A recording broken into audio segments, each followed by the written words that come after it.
जय Hind my dear students. इससे पहले मैं ट्रिग्नोमेट्री का इंट्रोडक्शन दे चुका हूं, जिसमें इंट्रोडक्शन ऑफ ट्रिग्नोमेट्री के अंदर मैंने बताया था ट्रिग्नोमेट्री का शुरुआत किसने की थी, यानी किसने ट्रिग्नोमेट्री को जन्म दिया। उनको बोलते हैं हम आर्यभट्ट। आर्यभट्ट ये एक गणितज्ञ थे। इन्होंने अंकगणित, बीजगणित, स्टैटिक्स और ट्रिग्नोमेट्री को जन्म दिया। इसके अलावा ये एक भूगोल विज्ञान के बहुत ही भौगोलविद थे। इन्होंने जो खगोल विज्ञान को पूरे को समझाया। इसके अलावा इन्होंने पाई की के बारे में भी सारा बताया, यानी पाई की भी रचना इन्होंने की है, पाई की वैल्यू बताई। तो देखते हैं इस ट्रिग्नोमेट्री के अंदर इसका क्या फायदा है, उसका एक फायदा देखते हैं। इसमें हम बैठे बैठे यहाँ पर, यदि सपोज यहाँ पर बैठे हैं, कुछ ए पॉइंट है, यहाँ पर मैं बैठा हूँ, ए पॉइंट पर यहाँ पर मैं बैठा हुआ हूँ, तो मैं यहाँ से किसी मेरे सामने यदि कोई पॉइंट है और उस पर कोई चीज बन रही है, मीनार है या कोई मकान है, तो उस मकान की दूरी यहाँ बैठे बैठे मैं निकाल सकता हूँ। यानी मकान मेरे से सपोज बी पॉइंट पर मकान खड़ा है, तो मैं इसका दूरी बता सकता हूँ कि मकान मुझसे कितना दूरी है बिना नापे हुए। और यहाँ पर मैं बता सकता हूँ कि ये मकान कितना ऊंचा है, ये बिल्डिंग कितनी ऊंची है, यहाँ देख कर ही बता सकते हैं। और ये कैसे बताते हैं? कैलकुलेशन के द्वारा, यानी मैथ के फॉर्मूलों के द्वारा, ट्रिग्नोमेट्री के फॉर्मूलों के द्वारा।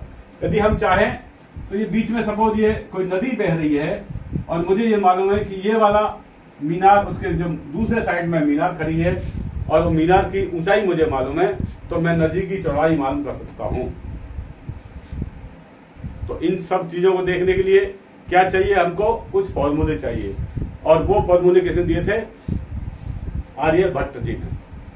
आर्यभट्ट का जन्म पटना में हुआ था और नालंदा यूनिवर्सिटी से उन्होंने अपनी शिक्षा प्राप्त की थी।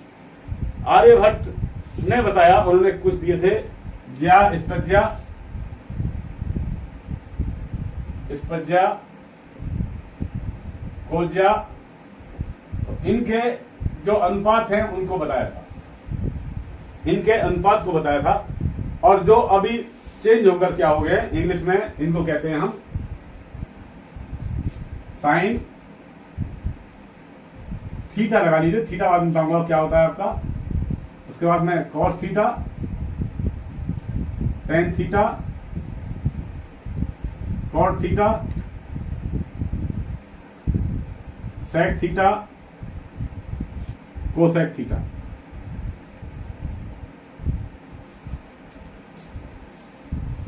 इनकी वैल्यू क्या होती है उसको हम देखते हैं। तो इसको मैं यदि अभी हिंदी में पढ़ा रहा हूं, मैं हिंदी माध्यम से पढ़ा रहा हूं, तो हम लेते हैं, एक होता है लाल कक्का, LAL KA, लाल कक्का। इस लाल कक्का के अंदर इसको मैं बीच में से ऐसे काट देता हूं, तो ये ले बटे के, यानी L/K बराबर होता है साइन। तो इसको देखने के L और K क्या है हम देखते हैं। ट्रिग्नोमेट्री जब चलती है, जबकि एक कोई समकोण त्रिभुज होता है, यानी राइट एंगल होता है, जब ट्रिग्नोमेट्री स्टार्ट होती है। तो मैं राइट एंगल बनाता हूं एक,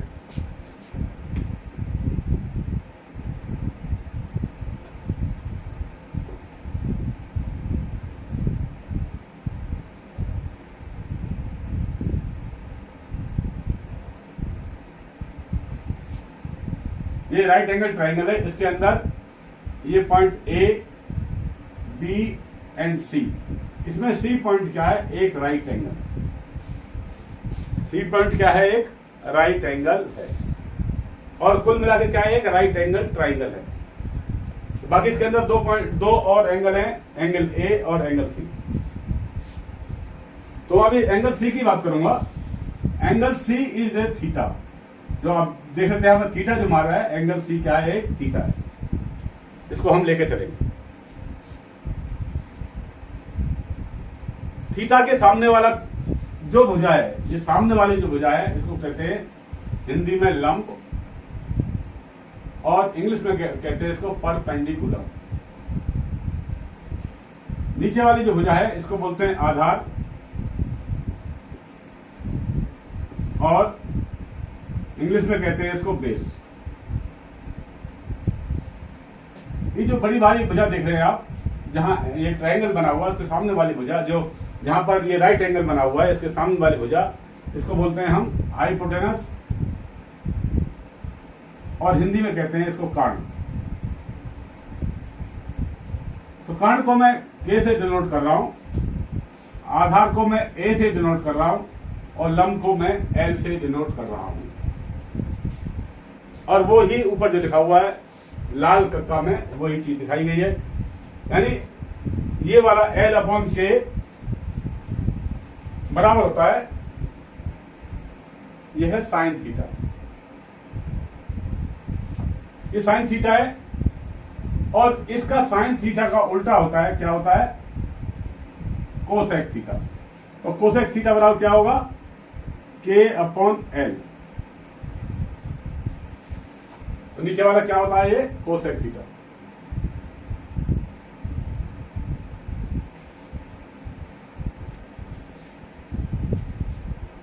इसके बाद देखिए आप, ये बीच वाला है, इसको बोलते हैं सेक कॉस थीटा। तो कॉस थीटा के देखिए आप ए अपॉन के, तो यहां लिख दूं मैं ए अपॉन के, यानी आधार बटे करण। आधार बटे करण क्या है, कॉस थीटा। और कॉस थीटा का उल्टा होता है आपका सेक थीटा। ये दोनों आपस में क्या होते हैं, अपोजिट होते हैं। तो सेक थीटा का वैल्यू होगा के अपॉन ए, यानी कर्ण बटे आधार। नेक्स्ट बच गया आपका एल अपॉन ए, इसको कहते हैं हम टेन थीटा। टेन थीटा, और टेन थीटा बराबर क्या हुआ, एल अपॉन ए, यानी लंब बटे आधार। और ये दोनों आपस में क्या होते हैं, एक दूसरे के अपोजिट होते हैं, उल्टे होते हैं। तो कॉस थीटा का वैल्यू होगा आधार बटे लंब।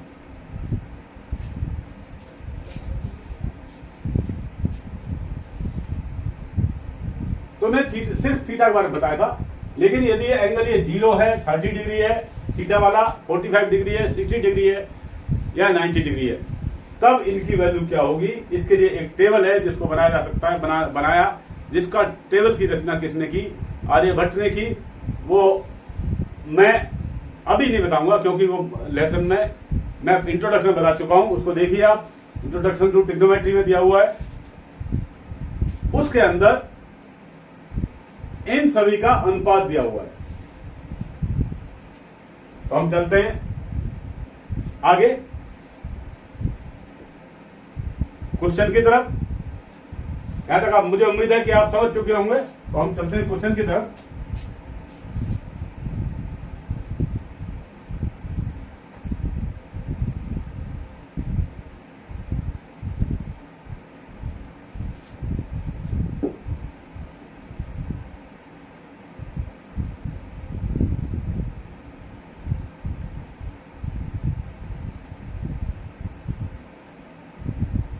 क्योंकि ये पूरा जो क्वेश्चन है, मैं अभी हिंदी मीडियम पढ़ा रहा हूं, तो अभी मैं सिर्फ हिंदी मीडियम को इस्तेमाल करूंगा, परपेंडिकुलर, हाइपोटेनस वगैरह को लेकर नहीं चल रहा हूं। तो मैं बता देता हूं बाकी को। ये क्या है, कर्ण है, इसको मैं डिनोट कर रहा हूं किससे, के से। ये लंब है, इसको मैं क्या कर रहा हूं, एल से। और ये आधार है, इसको मैं क्या बता रहा हूं, ए से। ओके, तो हम चलते हैं क्वेश्चन नंबर 1 की तरफ। क्वेश्चन नंबर 1 में दिया हुआ है कि धरती से एक मीनार ऊर्ध्वाधर खड़ी है। ऊर्ध्वाधर का मतलब है धरती है, बीसी क्या है, एक धरती है, जमीन है, और इस जमीन के ऊपर एक मीनार खड़ी हुई है। ये वाली एक मीनार है, ये खड़ी हुई है। और ये मीनार जो खड़ी है, एक बिंदु जो मीनार से 150 मीटर दूरी पर है। ये वाले जो मीनार का नीचे वाला हिस्सा है, इससे 15 मीटर दूरी पर है। ये कितना दूरी पर है? 15 मीटर। 15 मीटर दूरी मीनार से इसकी है। ये वाला पॉइंट मीनार के शिखर से 60 डिग्री का एंगल बनाता है। यानी यहां से ये जो पॉइंट है, ये मीनार के शिखर, शिखर मतलब टॉप, जो ऊपर वाला हिस्सा है, उससे ये 60 डिग्री का एंगल बनाता है।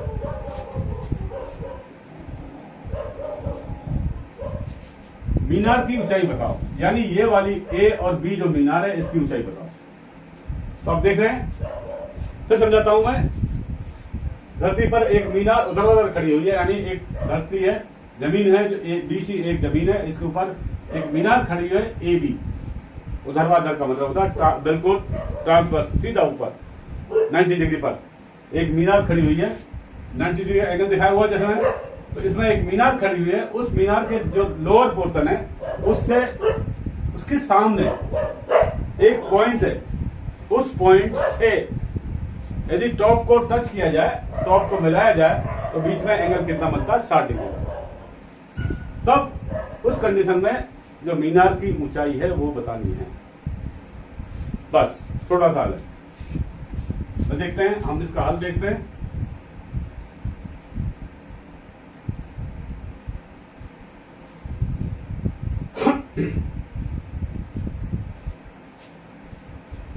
अब ये ट्रायंगल देख रहे हैं आप, एक ट्रायंगल बना हुआ है। तो ट्रायंगल में ऐसे बना सकता हूं, ट्रायंगल ABC में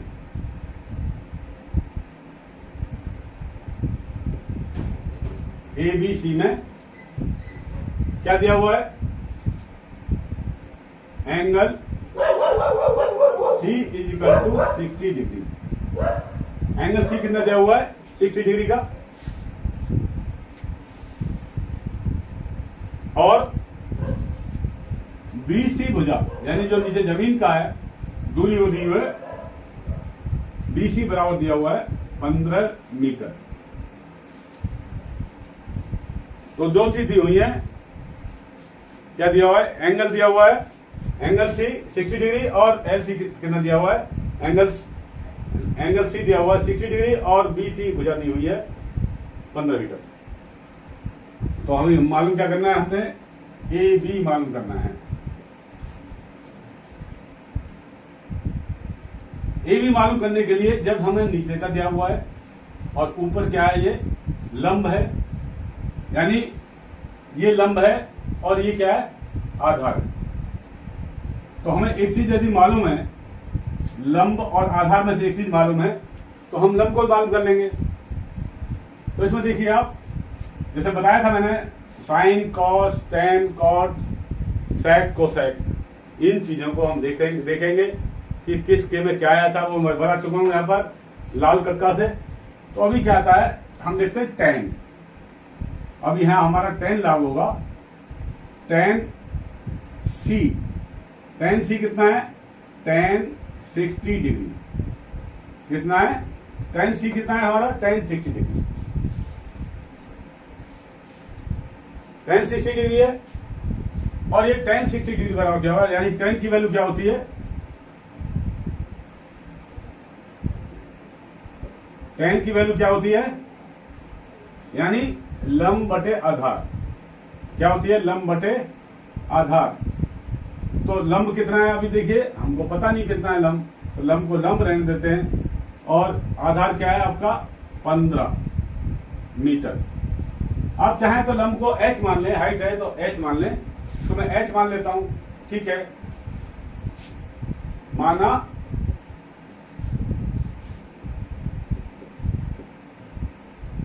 भुजा AB बराबर h मीटर। तो इसको मैं क्या मान लूं? h मान लेता हूं। तो यहां क्या आ जाएगा? h/15 metre. क्या हो गया? h/15 metre.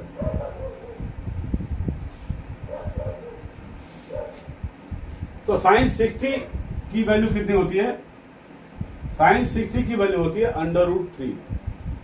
कितना होती है? √3। यानी √3 बराबर हो गया h/15। कुछ नहीं है, एक रख दो इधर और क्रॉस मल्टीप्लाई कर दो, तो ये इसमें चला गया, ये इसके साथ मिल गया, यानी h = हुआ 15√3। बस ये हो गया आपका आंसर। यदि √3 की वैल्यू नहीं दी हुई है तो आप इतना ही लिखते हैं बस। h = कितना हो गया 15√3, और यानी मीनार की ऊंचाई बराबर हो गया, h क्या दिया हमने, मीनार की ऊंचाई, मीनार की ऊंचाई कितनी हुई 15√3 मीटर।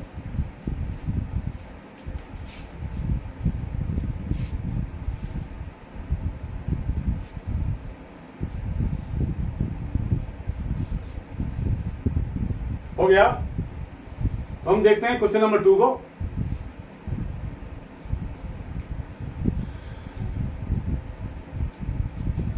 क्वेश्चन नंबर 2 के अंदर दिया हुआ है एक बिजली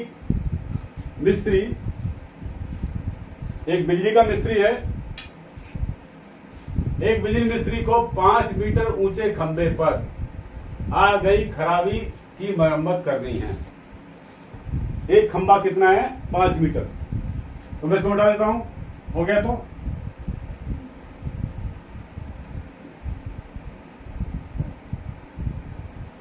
जल्दी जल्दी स्क्रीनशॉट ले लिया करें जिससे कि टाइम का बचत हो।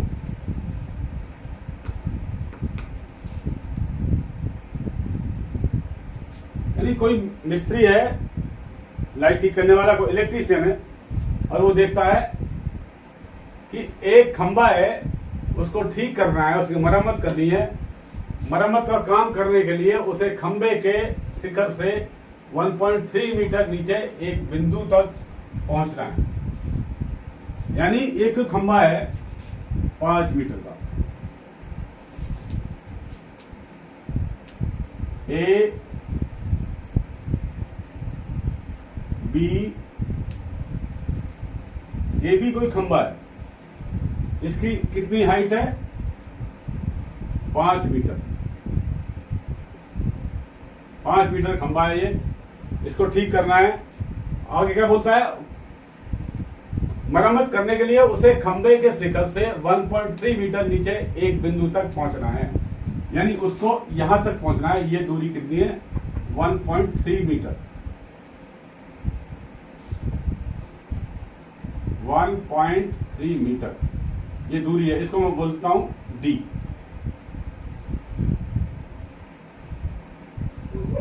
चलो डी लेता हूं,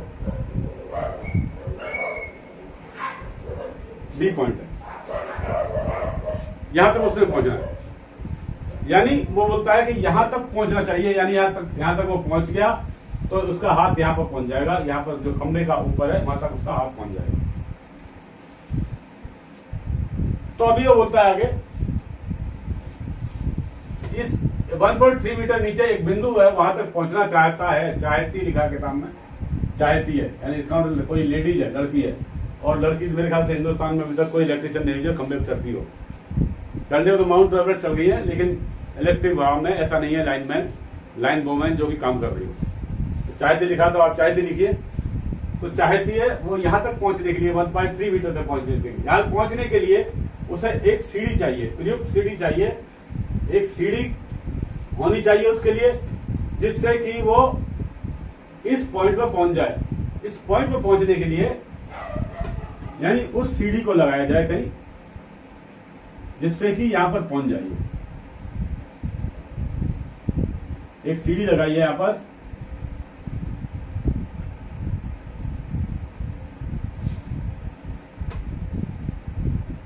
यदि इस सीढ़ी पर यहां पहुंच जाएगी तो उसका हाथ आ जाएगा और ऊपर काम करेगी, खंभे की मरम्मत कर सकती है।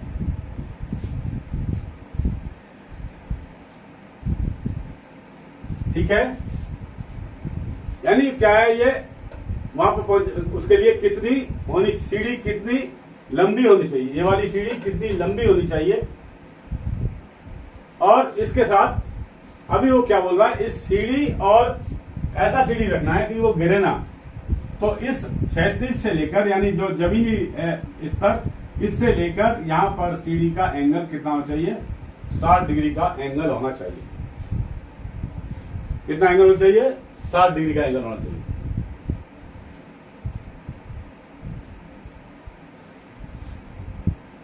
तो अभी क्या बोल रहा है, आगे क्या मांग रहा है वो, और यह भी बताइए कि खंबे का पाद बिंदु सीढ़ी के पाद बिंदु से कितना दूरी पर होना चाहिए। यानी जो खंबे का ये पाद बिंदु है, सीढ़ी के पाद बिंदु पर कितना दूरी पर होना चाहिए, यानी सीढ़ी को कहां पर लगाना है, ऐसी जगह लगाना है कि 60 डिग्री का एंगल बन जाए। और इसका एक एंड कहां पहुंचे, ये डी पॉइंट पर, यानी 1.3 मीटर पर। तो हम मालूम करना है सीढ़ी की लंबाई और जो 36 है उसका लंबाई देखना है। 36 की लंबाई मतलब क्या हो गया, बी पॉइंट से सी पॉइंट के तक की दूरी मालूम करनी है। तो हम देखते हैं हमें क्या मालूम है, ये वाले कुछ मालूम है, क्या दिया हुआ है,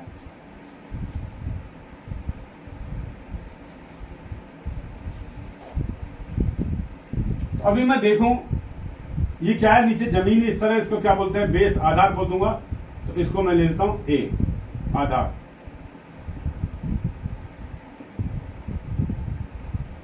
और ऊपर जो खंभा खड़ा हुआ है इसको क्या बोल देते हैं, लंब बोल देंगे। और ये वाला जो मिल रहा है डी से सी पॉइंट, इसको क्या बोलेंगे, कान।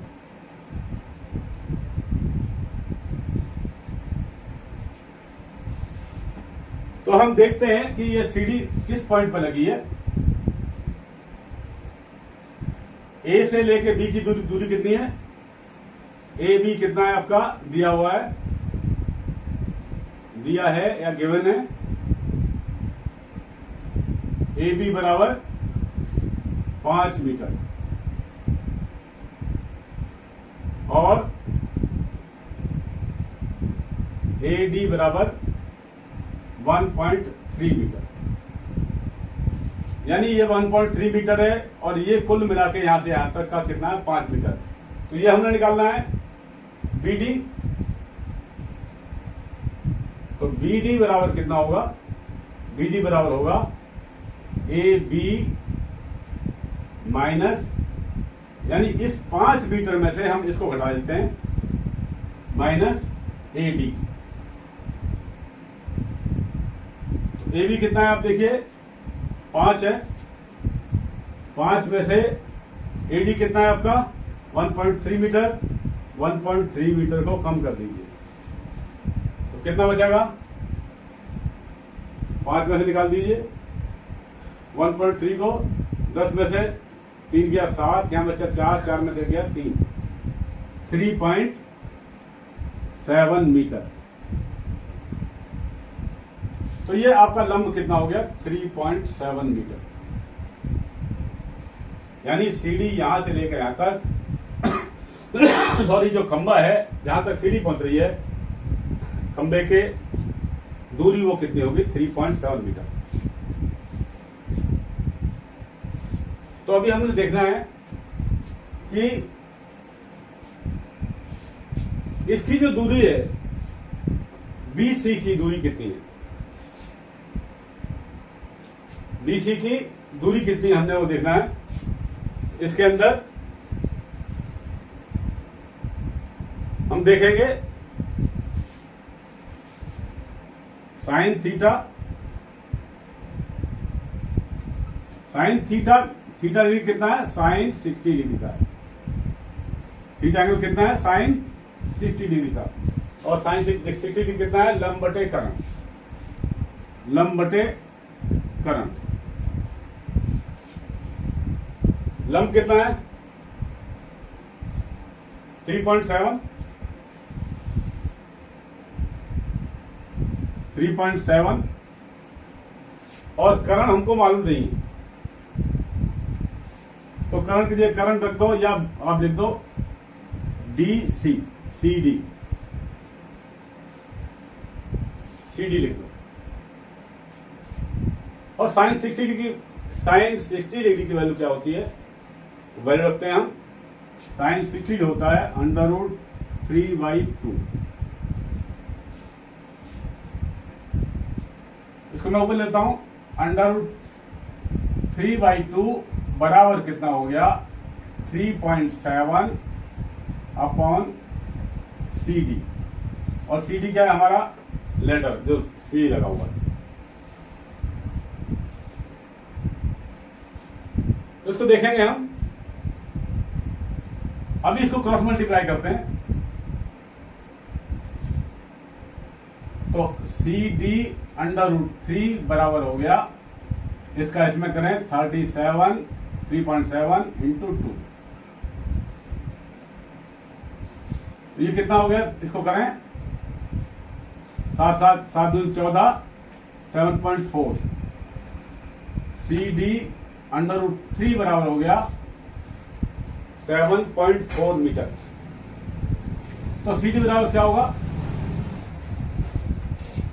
7.4, यहां क्या है, ये इंटू में है, तो उस साइड में क्या आ जाएगा, ये इस साइड में आकर, बराबर साइड में आकर क्या हो जाएगा, ये डिवाइड में हो जाएगा।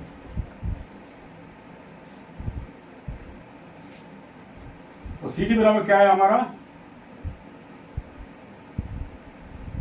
7.4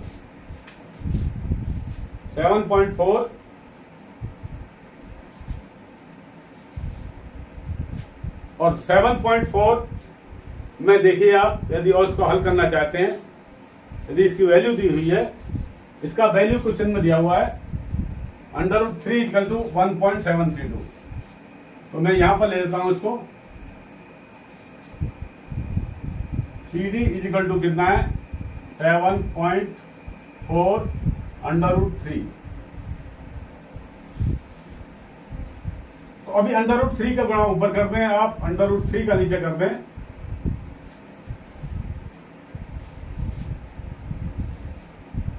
तो क्या होगा, नीचे वाला √3 का 3 में करेंगे तो क्या हो जाएगा, 3 हो जाएगा। यानी 7.4 बटे क्या आ गया, 3 इंटू क्या हो गया, √3। तो इसको काट कर देखते हैं हम। इसको पॉइंट को निकालने के लिए क्या करेंगे हम, यहां पर इस साइड में 1 है डिजिट है, तो यहां 0 लगा दो, ये पॉइंट क्या हो जाएगा, खत्म हो जाएगा। तो 30 का भाग दे देंगे इसमें क्या, चलो 74 में 30 का भाग देकर देखते हैं। 30 दूनी 60, कितना बचा, 1 4, उसके बाद पॉइंट लगा दो और 0 लगा दो, 3 चौक 12, 120, ठीक है। फिर कितना बचा, 20, 0 लगा दो,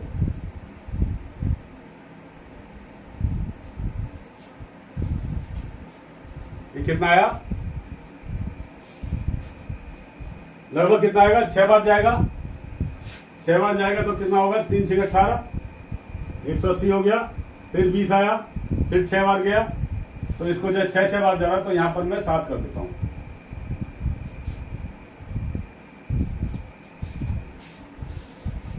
यानी इसको हल करके क्या आया, बराबर आया 2.47 इंटू √3। √3 का वैल्यू लगा दो आप पर, 1.732 का 2.47 में गुणा करेंगे तो ये लगभग आएगा 4.27 मीटर। यानी इसकी लंबाई CD की आई 47 मीटर, यानी लेटर जो CD है वो बराबर कितनी होगी, 4.27 मीटर।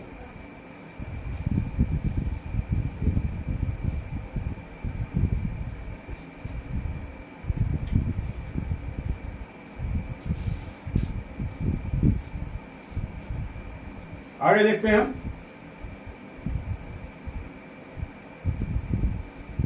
अभी हमें मालूम करना है कि यहाँ बी पॉइंट से सी पॉइंट की दूरी कितनी है, यानी जो जहां ये खड़ा हुआ है, खंबा खड़ा हुआ है, उससे सीढ़ी का जो नीचे वाला स्तर है उसका दूरी कितना है।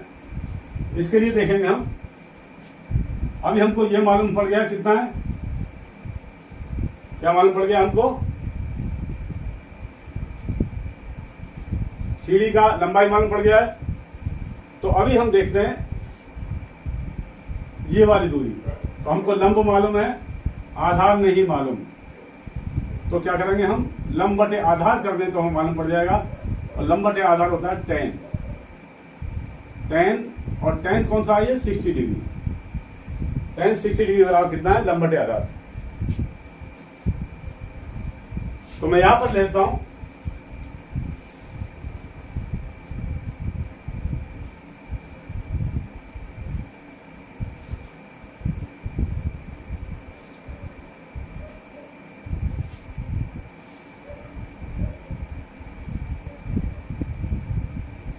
बिंदु B से C तक की दूरी बराबर होगी tan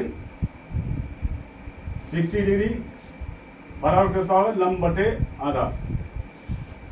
क्या होगा, लंब बटे आधा। और ये लंब बटे आधार बराबर किसका होगा, लंब आपको मालूम है 3.7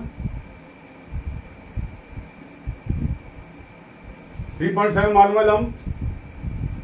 और आधार क्या है आपका, मैं इसको ए ही रहने देता हूं। और sin 60 की वैल्यू होती है, सॉरी ये साइन आएगा tan आएगा। और tan 60 की वैल्यू होती है कितना, √3। कितनी होती है, √3।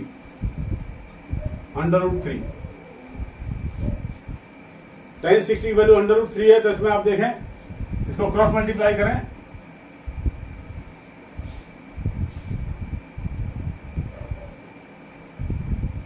√3a बराबर कितना होगा, 37। ये कितना होगा, 37। और a कितना होगा, यानी आधार कितना होगा, 0.37 बटे √3। 0.37 बटे √3। और 0.37 में 0.37 दिया हुआ है आपका, और √3 की वैल्यू दी है 1.732। इससे आप भाग दे दें। भाग देने के लिए यहाँ पर ये एक पॉइंट है, इसको बराबर कीजिए, या एक पॉइंट है, यहाँ 2 जीरो लगा दो, फालतू है 2 जीरो लगा दो, पॉइंट खत्म। अब भाग दे दो आराम से। और भाग देने पर आता है आपका, भाग देने से आया इसमें 2.14 एप्रोक्स। क्या है, 2.14 metre.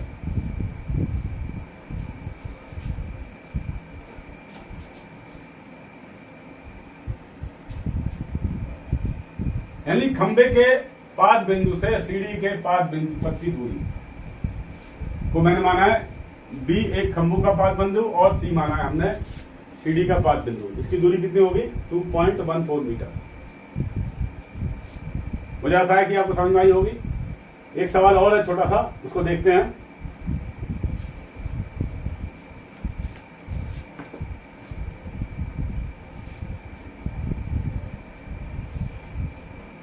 Question number 3। Question number 3 में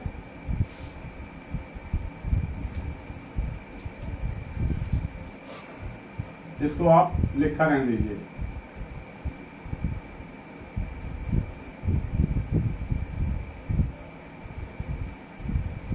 क्वेश्चन नंबर 3 बोल रहा है, एक 1.5 मीटर का प्रेक्षक, यानी कोई देखने वाला है, ऑब्जर्वर किस चीज को देख रहा है।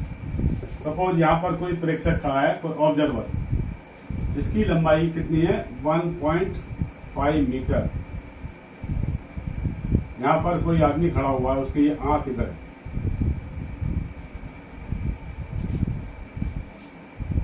एक चिमनी से 28.5 मीटर की दूरी पर है। यहां पर कोई चिमनी है,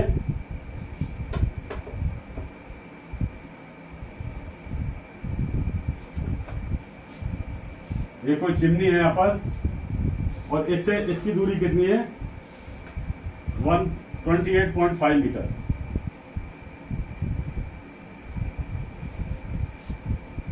ट्वेंटी 8.5 मीटर ये चिमनी है।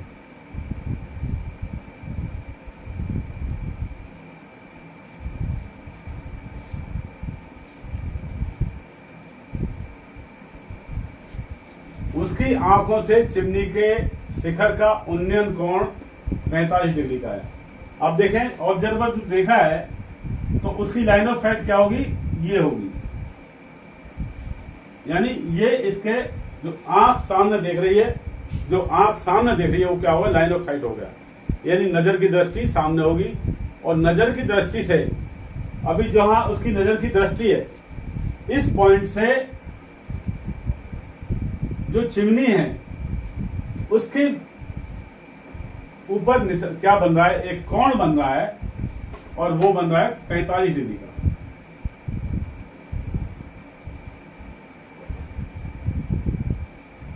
यानी 45 डिग्री का ये कोण बन रहा है।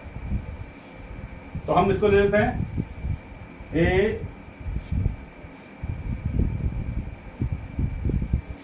B C D E.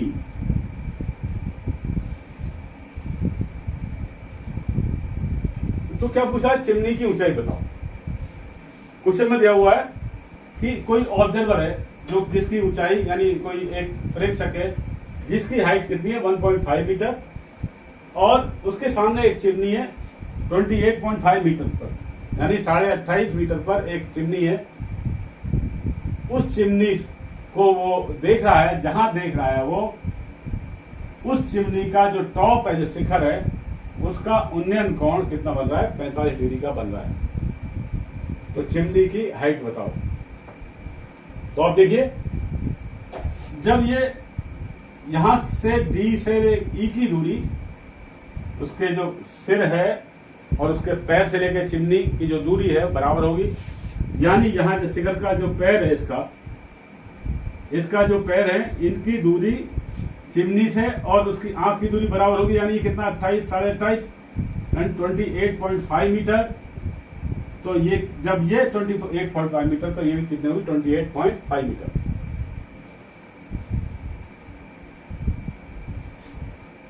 अभी इस दूरी को क्या दिया हुआ है, दिया है प्रेक्षक की लंबाई बराबर 1.5 मीटर।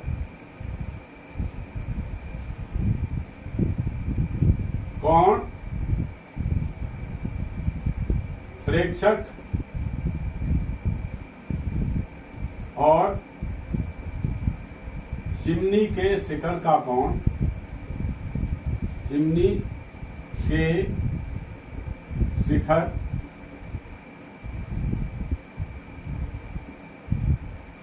का कोण बराबर 45 मीटर, 45 डिग्री, यानी कितना दिया है ये 45 डिग्री। अभी चिमनी की ऊंचाई पूछा है, ये वाला क्वेश्चन क्या पूछा है, चिमनी की ऊंचाई, ये वाला सिरा पूछा है। और जब ये मालूम हो जाएगा हमको, तो हम टोटल चिमनी की हाइट मालूम कर लेंगे। अभी आप देखिए, जो यहाँ पर ऑब्जर्वर की हाइट है, यानी जो प्रेक्षक है उसकी हाइट है, उसके पैरेलल ही जा रहा है लाइन ऑफ साइट और नीचे धरातल, तो यहां तक हाइट कितनी होगी 1.5 मीटर होगी। कितनी होगी 1.5 मीटर।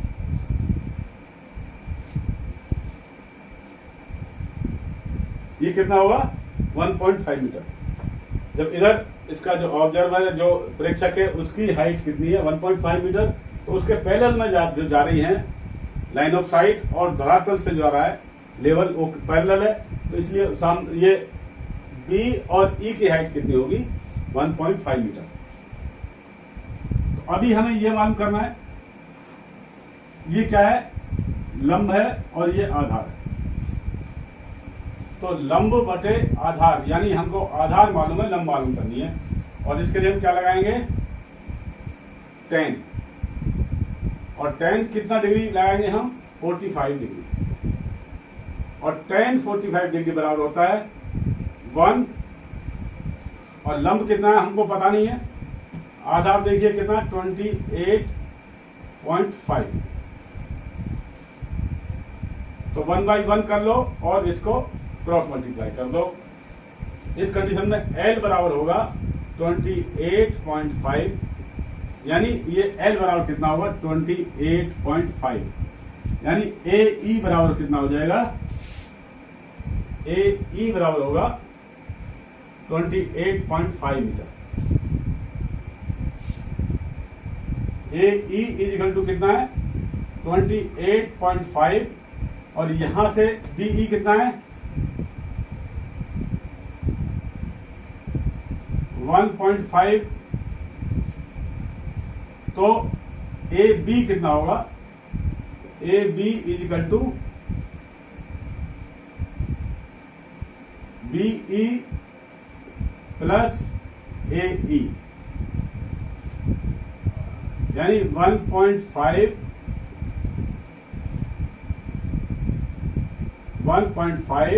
प्लस 28.5 कितना हो गया, 5 5 10, 28.5 और 1.5 कितना हो गया, 5 5 10, 9 और 1 10, 30, यानी AB बराबर कितना होगा 30। तो देखें AB इज इक्वल टू कितना हो गया 30 मीटर, यानी चिमनी की ऊंचाई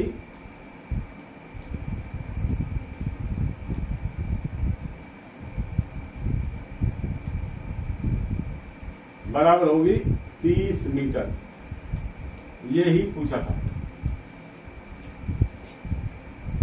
यही पूछा गया है, तो आप समझ चुके होंगे। मुझे उम्मीद है कि आपको अच्छी तरह समझ में आ गया होगा। यदि कोई बात समझ में नहीं आई तो आप क्या करें, मुझे कमेंट्स करें, लाइक करें। जय हिंद।